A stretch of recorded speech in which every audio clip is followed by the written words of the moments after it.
Shalom teman-teman semua, selamat datang kembali di channel ini, tempat di mana kita menggali kebenaran iman Kristen secara jujur dan mendalam. Mungkin kamu pernah mendengar pertanyaan-pertanyaan seperti ini. Tuhan kok disalib? Masa Tuhan bisa mati? Kenapa harus mati? Bagi banyak orang, ini bukan cuma pertanyaan, tapi tuduhan.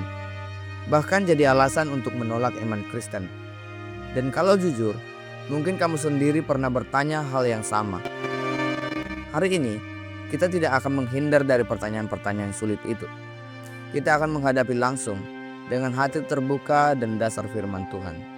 Video ini akan menjawab bukan hanya apakah Tuhan bisa mati, tapi juga kenapa Tuhan harus mati.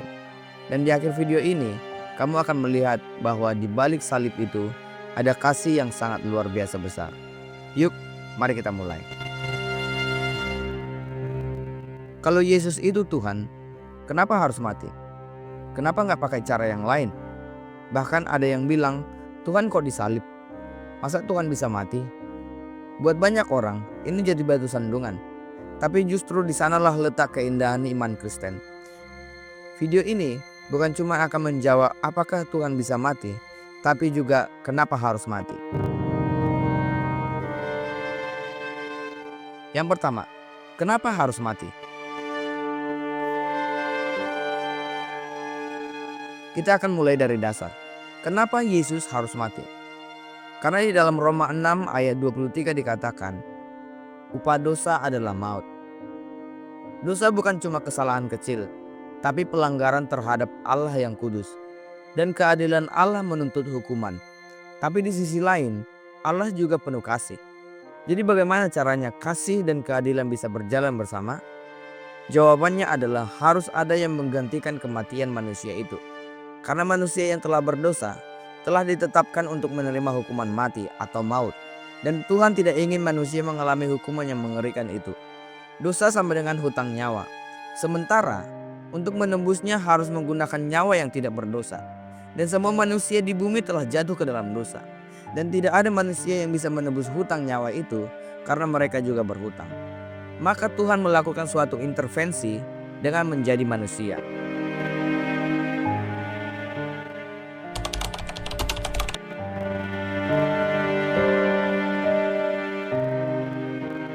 Oke, tapi kenapa Tuhan sendiri yang harus mati? Kenapa nggak utus nabi, malaikat, atau manusia suci? Jawabannya adalah karena hanya yang kudus bisa menanggung dosa yang tidak kudus. Dan tidak ada manusia yang cukup suci. Semua sudah berdosa dalam Roma 3 ayat 23. Maka Allah sendiri yang datang dalam pribadi Yesus untuk mengambil tempat kita. Seperti hakim yang turun dari kursi pengadilan, membuka jubahnya dan berkata, Aku yang akan menanggung hukuman orang ini. Ketiga, Tuhan bisa mati? Ini pertanyaan yang paling bikin banyak orang heran. Masa Tuhan bisa mati? Jawabannya, Tuhan tidak bisa mati dalam keilahiannya. Tapi Yesus adalah Tuhan yang juga menjadi manusia sejati. Dalam Yohanes 1 ayat 14 berkata, Firman itu telah menjadi manusia dan diam di antara kita.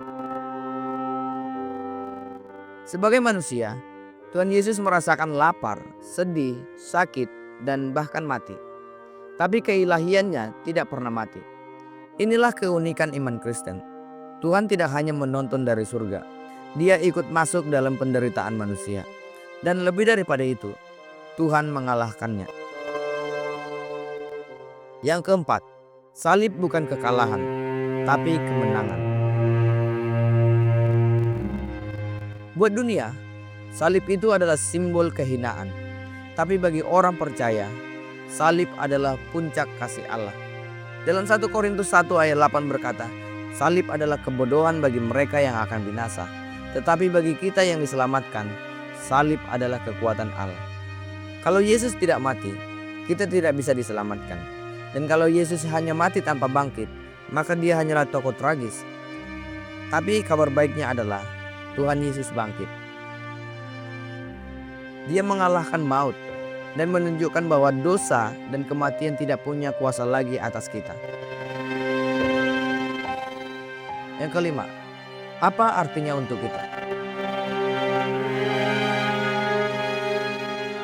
Jadi kenapa Tuhan harus mati? Karena hanya Dia yang bisa menyelamatkan. Kita tidak bisa membayar utang dosa kita, tetapi Yesus berkata, "Sudah selesai," dalam Yohanes 19 ayat 30. Itu bukan kata kekalahan, tapi pernyataan kemenangan. Semua hutangmu lunas, semua dosamu dihapus. Tuhan disalib, bukan karena lemah, tapi karena kasih-Nya yang tak terbatas. Dia memilih jalan salib, supaya kamu dan saya punya jalan menuju kehidupan kekal. Penutup. Hari ini, Tuhan masih mengetuk pintu hatimu. Dia sudah membayar harga yang kamu dan saya tidak sanggup bayar. Jangan tolak kasih sebesar ini. Buka hatimu, percaya kepadanya, dan ikutilah Dia. Karena kasih yang sejati adalah rela mati. Dan Tuhan yang sejati bangkit untuk memberi kamu hidup yang sejati. Kalau video ini menjawab pertanyaanmu atau memberkati kamu, bantu share ke orang lain, supaya dunia tahu Tuhan yang disalib adalah Tuhan yang mengasihi. Jika kamu punya pertanyaan-pertanyaan yang lain, berikan di komentar. Akan saya buat video untuk menjawab pertanyaan itu. Tuhan Yesus memberkati.